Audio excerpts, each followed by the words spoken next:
The Superior Court of California would like to welcome you to the second part of the Probate Conservatorship course for proposed conservators. I am Sherry Cruz, probate attorney with Riverside Superior Court, and I will be your instructor. This portion of the course will cover conservatorship of the estate. You are only required to view this part of the course if you are seeking appointment as conservator of the estate. During this course, I will outline the responsibilities, duties, and powers of the conservator of the estate, briefly overview the process for establishing a conservatorship, and explain the post-appointment tasks that the conservator must complete once he or she is appointed as conservator and throughout the duration of the conservatorship. This is an informational class for proposed conservators. I will not provide you with legal advice, and we are not entering into an attorney-client relationship. If you need legal advice, you can contact your county's bar association for a referral to an attorney in your area. Also, you may qualify for free legal assistance through a local legal aid organization. For more information about the legal aid organizations in your area, refer to the Probate Conservatorship Notebook. As we discussed in the first session of this course, there are two types of conservators: general conservators and limited conservators. We have already discussed the differences between the powers of a general conservator and a limited conservator of the person. Now we will look at the differences in the powers of a general conservator and limited conservator of the estate. Like a limited conservator of a person, a limited conservator of the estate has no powers unless they are given to the conservator by a court order. Similarly, an order appointing a conservator of the estate does not take away any of the conservatee's rights to manage his or her own estate unless those rights are taken away by court order. The powers and rights that may be specified by the court include the following: taking possession and management of the property of the conservatee, collecting, filing suit with respect to, if necessary, and thereafter to possessing and managing the debts, rentals, wages, or other claims due to the limited conservatee, incurring the contractual or other obligations of the limited conservatee, paying, compromising, or defending, if necessary, the claims against the limited conservatee, and other items with respect to the management of the property of the limited conservatee. Each of these powers and rights may either extend to all of the conservatee's rights or may be limited to specific items. These details in the court's order should also be reflected in the letters of limited conservatorship. Unlike a limited conservator, appointment of a general conservator of the estate automatically takes away some rights of the conservatee. For example, the conservatee generally can no longer buy or sell or give away property, collect debts, execute deeds, sign binding contracts, or prosecute or defend lawsuits. However, a conservatee still retains some rights related to his or her estate. These rights include managing any allowance ordered by the court, managing any salary or wages that the conservatee earns, making a will, and entering contracts to the extent reasonable to provide the necessaries of life to the conservatee and his or her spouse, registered domestic partner, or minor children. The court can add to these rights by a court order. Through the remainder of this course, we will discuss the powers of a conservator of the estate as if you are a general conservator of the estate. If you are a limited conservator of the estate, you will need to look at the court's order or your letters to see what powers you have been given. As conservator of the estate, you will take charge of the conservatee's finances and property. In this role, you will manage the conservatee's finances, protect the conservatee's income and property or assets, make an inventory of the conservatee's property or assets, ensure that the conservatee's bills are paid, invest the conservatee's money, see that the conservatee receives all income and benefits to which he or she is entitled, make sure that the conservatee's tax return is filed and that all taxes are paid, keep accurate financial records, make a budget to determine what the conservatee can afford, and account to the court and to the conservatee for your management of the conservatee's assets.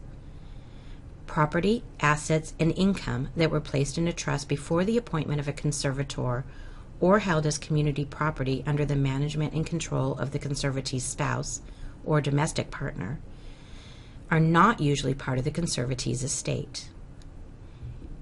You are responsible for understanding the duties that are imposed upon you in carrying out the tasks of conservator of the estate. You must prudently manage the estate for the benefit of the conservatee, which means you must manage the estate property and income for the benefit of the conservatee and with the care of a prudent person dealing with someone else's property. You must make prudent investments, which means you must not make unreasonably risky investments of estate money or property. You must secure court approval to pay estate service fees, borrow money, make loans, and give gifts.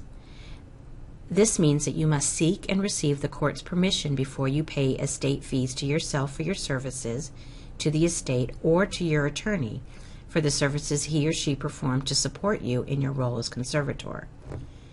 You must also secure court permission before you borrow money or loan money from the estate or make gifts of estate assets or property. You must keep estate money and property separate from you or anyone else's money or property. You should never deposit estate funds in your personal bank account or otherwise mix them with your or anyone else's funds, even for a brief period. You must identify all assets of the estate, including stocks, bonds, or other securities, security broker accounts, mutual funds, and bank accounts, as the property of the estate and not your or anyone else's property. You must maintain interest-bearing accounts. Estate bank accounts must earn interest, except for a checking account which is used for the payment of ordinary expenses.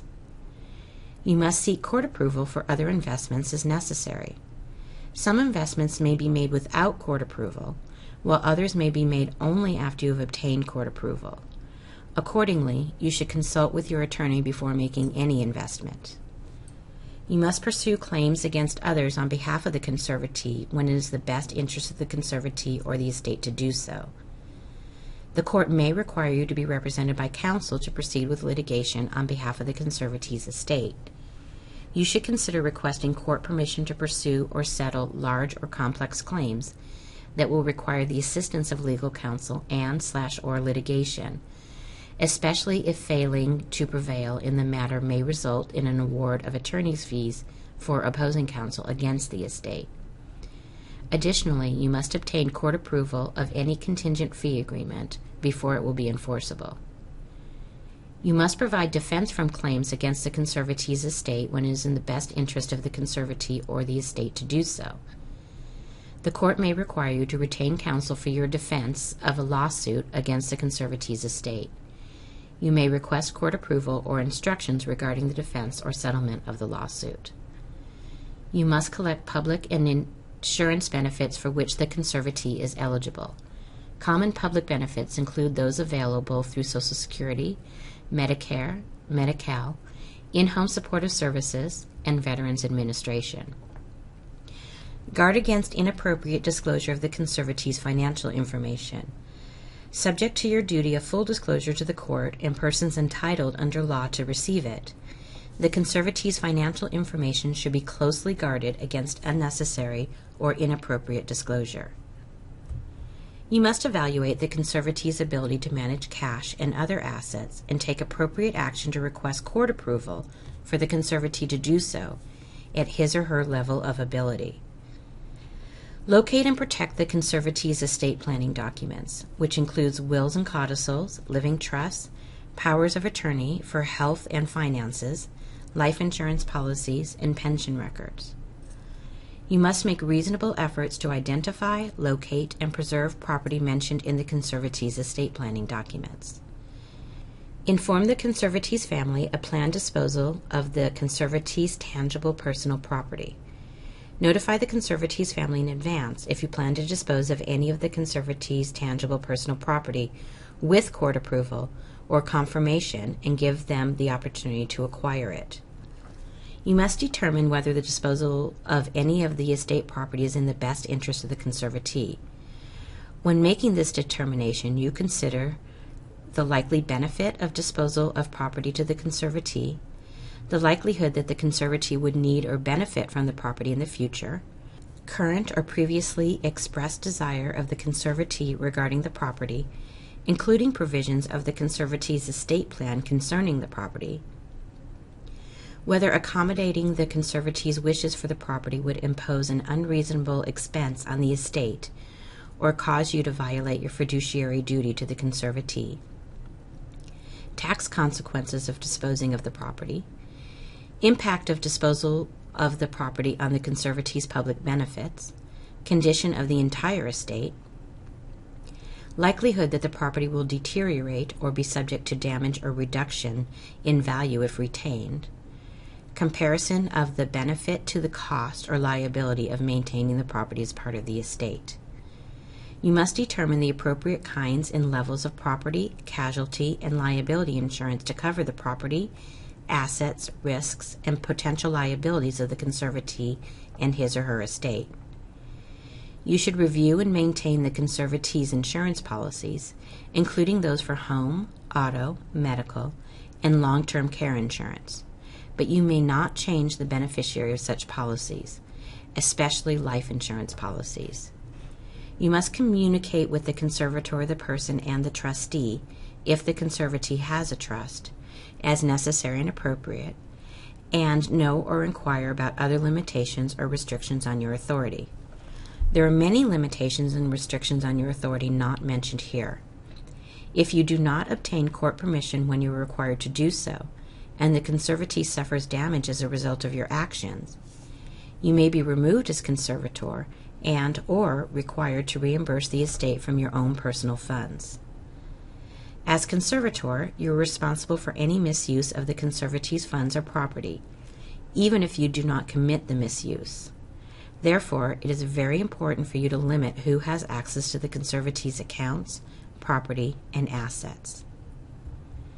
You do not need to seek special permission from the court to do the following as conservator of the estate: pay the conservatee's prior debts, collect debts owed to the conservatee, maintain the conservatee's home, or file the conservatee's tax returns.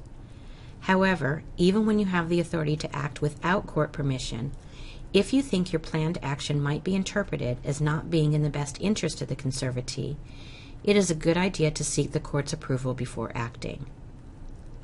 Remember, you must request and receive court permission to do the following: pay for services performed for the conservatorship, which means that you must seek court permission to pay friends and family to provide services or care for the conservatee, as well as to pay yourself for your services as conservator. Pay for services performed by an attorney for the conservator or conservatee, sell real property of the estate, settle various types of claims, including claims relating to real property, which require taking out loans over $25,000, claims against a conservator, wrongful death or personal injury claims or other litigation, and move the conservatee from his or her personal residence.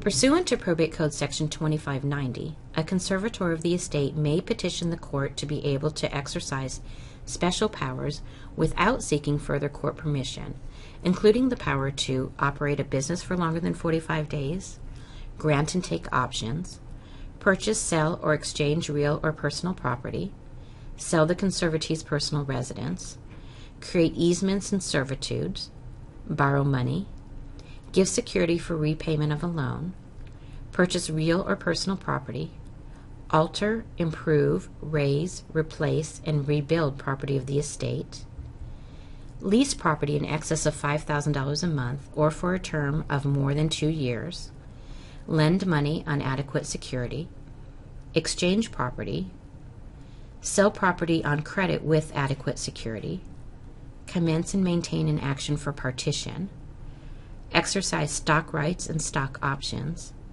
participate in, become subject to, and consent to the reorganization of a business entity, including a voting trust, reorganization, consolidation, merger, dissolution, liquidation, or other modification or adjustment. Generally, in order for the court to grant one of these special powers, you must provide a specific reason why you need the requested power. For example, you might request the power to sell the conservatee's personal residence if the sale of the conservatee's home is in progress at the time the conservatorship petition is being considered. In the absence of such a specific need, it is very uncommon for the court to grant these special powers. As we discussed in the first part of the course covering conservatorship of the person, you will need to file a petition with the court to be appointed as conservator of the person and/or estate. The petition for conservatorship of the estate may be filed at the same time and on the same form as a petition for conservatorship of the person. Once you file your petition, the court will set a hearing regarding your appointment. You must follow the proper procedures for serving all necessary parties with the required forms to give them notice of the hearing, and file the proof of service with the court. The court will initiate an investigation into the proposed conservatorship, which entails the court investigator interviewing the conservatee, talking with the conservatee's relatives, and preparing a written report for the court. The court may also choose to appoint an attorney for the conservatee. For more information regarding filing a petition, completing service, and the conservator appointment process, please refer to the first part of this probate conservatorship course, which covers these topics in detail, and the probate conservatorship notebook.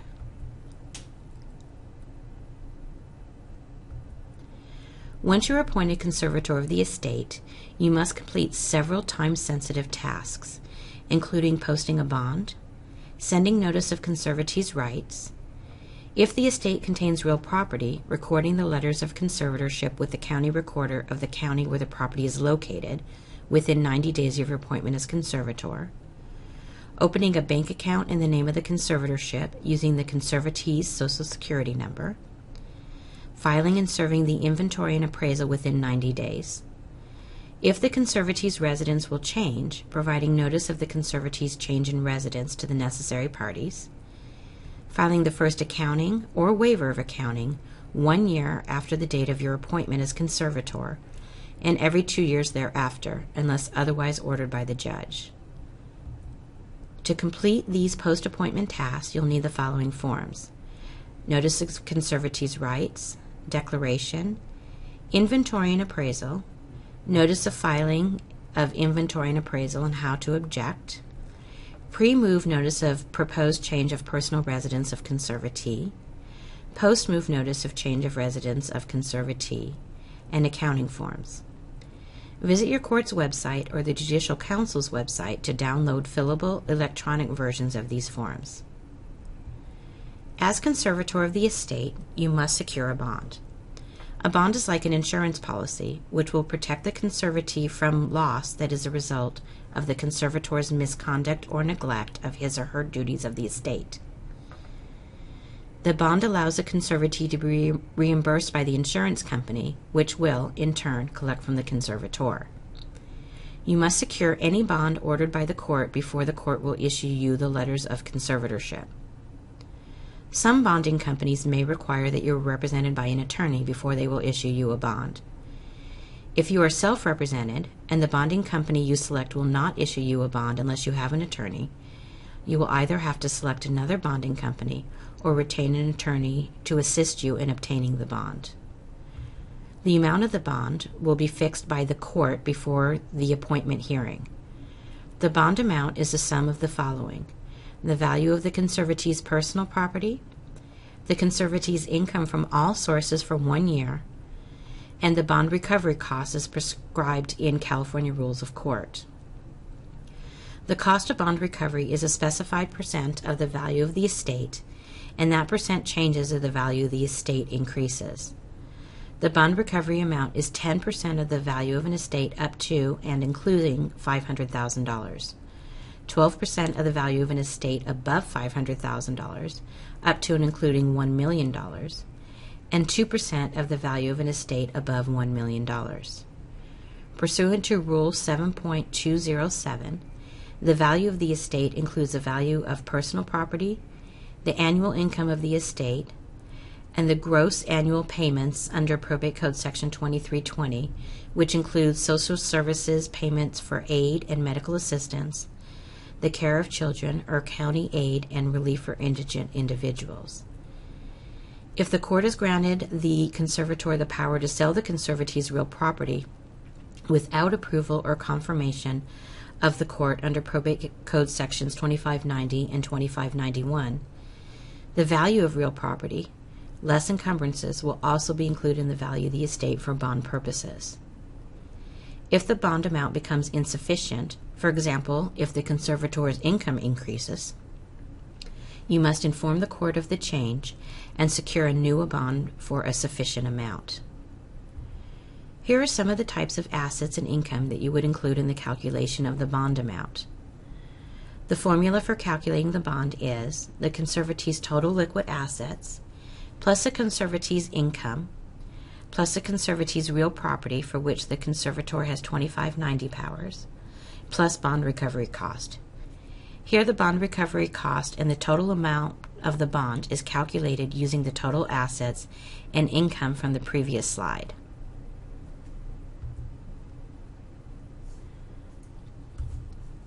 There are two circumstances in which the court will allow you to post a bond for less than the value of the conservatee's estate or forego the bond requirement altogether. First, if you block the conservatee's accounts by order of the court, which means the accounts can only be accessed by court order, you will only be required to post a bond for the amount of income and assets that are not blocked. The bond calculation will not need to include the amount of the accounts that are blocked, but everything else, including the bond recovery cost for the assets besides the blocked account, must be fully bonded.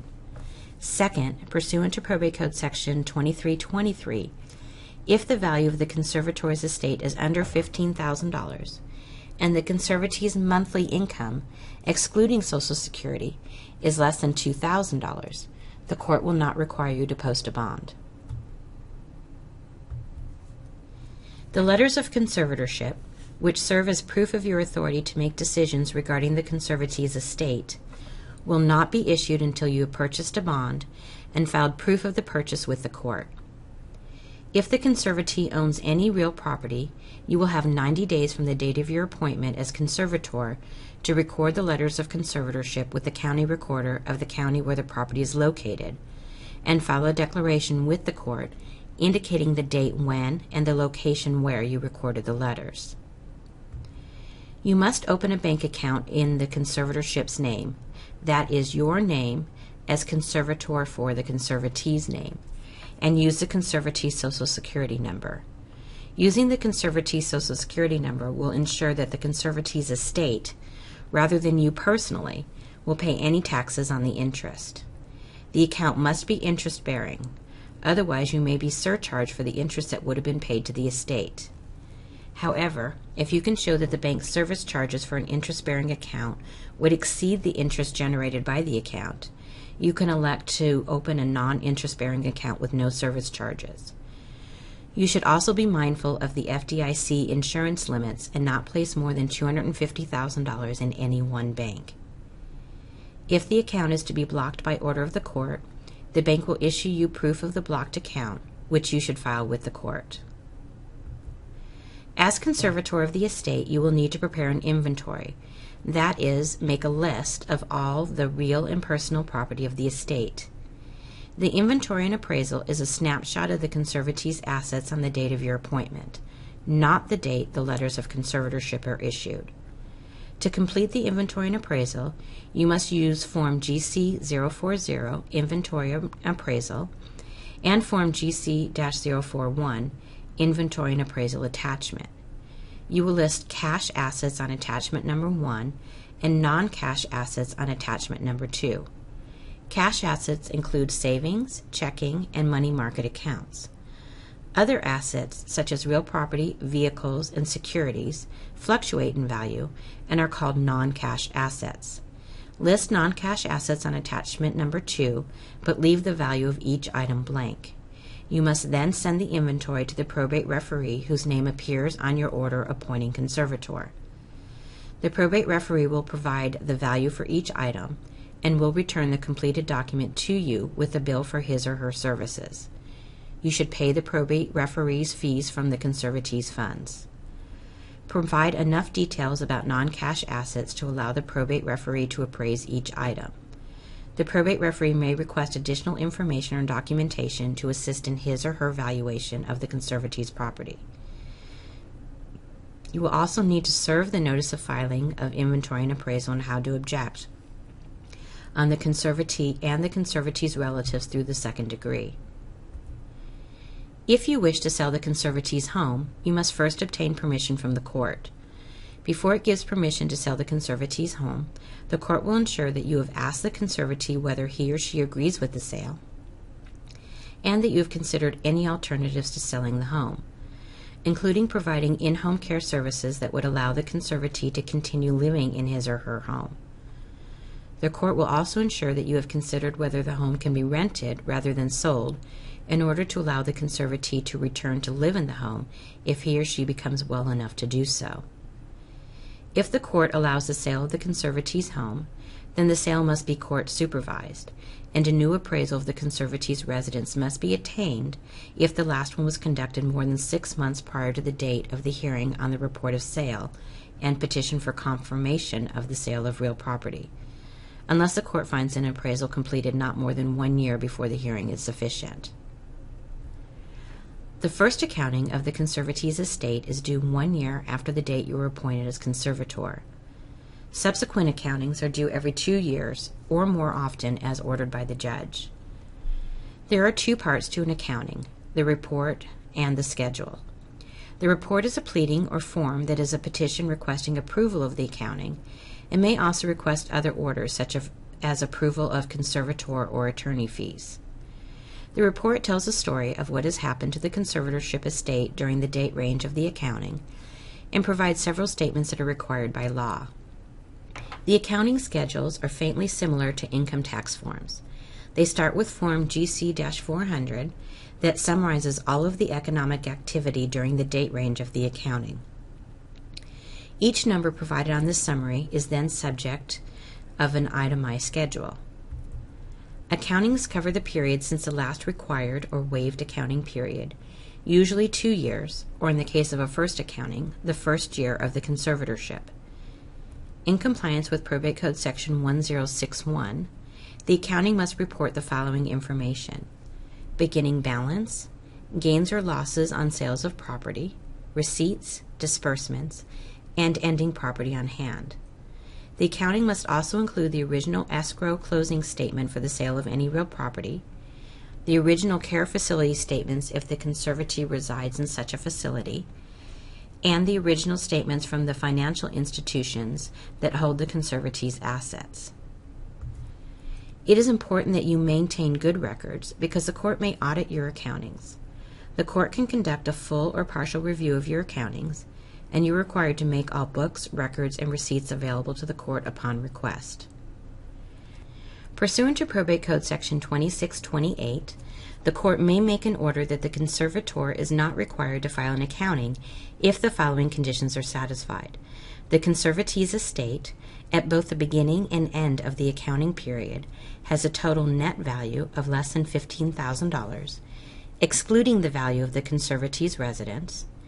The income of the estate for each month of the accounting period, exclusive of public benefit payments, is less than $2,000, and all income of the estate, if not retained, was spent for the benefit of the conservatee. If the estate meets these requirements and you wish to waive the accounting, file the appropriate form with the court. As conservator of the estate, you are responsible for the payments for services made using the conservatee's estate funds. All fees must be reasonable. The court may ask you to prove the reasonableness of any payments that you ask the court for permission to pay as conservator of the estate. The court may choose to reduce fees that it believes are not reasonable. In determining the reasonableness of fees, the court will look to the size of the estate, the benefit that the conservatee derives from the services, the necessity of the services, and whether the hourly rate and an itemization of services provided are included in the fee request. If you wish to be reimbursed for your services as conservator, you will need to track the time you dedicate to your role as conservator and the activities you perform for the conservatorship. It is important that you keep good records of all of the time you spend administering the conservatorship, as the court will want an itemization of your fees. You may seek periodic payment for your services, or you may seek payment for all of your services at the end of the conservatee's life. But remember, you must seek court permission to pay yourself for your services as conservator, or to pay for the services of attorneys, friends, and family who provide services for the conservatorship. You may be removed as conservator and/or surcharged for behavior that is inconsistent with your duties as conservator, including poor management of the estate, paying yourself or your family and friends for services to the conservatorship without court approval, failing to file an inventory or accounting, making material errors in the accounting, personal use of the conservatee's assets, violating court orders, or other good cause. You have completed the probate conservatorship of the estate course for proposed conservators. Please be sure you complete your declaration of completion and file it with the court at least 4 court days before your hearing. If you have any questions regarding your conservatorship petition, you may contact your court's probate department.